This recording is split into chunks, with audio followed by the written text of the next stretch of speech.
แม่ขอความช่วยเหลือแด่ลูกเอ้ยนำลูกค่ะถึงบ่มีเงินเลยค่ะเดี๋ยวนี้แม่อยู่น้ำภูขา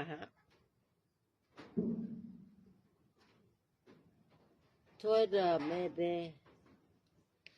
ตามลูกค่ะแม่แด่ขอขอเปิดใจกับบ่มีลูกถือเปือนคันว่าบ่เบิ่งแม่น่ะ อืมเลชื่อเลสุขตะวันผู้หนึงอันสุขตะวันนี่เดนี่อยู่อันน่ะบ้านอีหยังกันจ้ะแม่เบาเมื่อกี้นะปุงสดีอยู่ปุงสดีกีฬาอยู่อันน่ะบ้านนาบ้งนาขามน้อยอยู่ปักสีคันว่าบ่เบิ่งแม่แล้วเกิดทง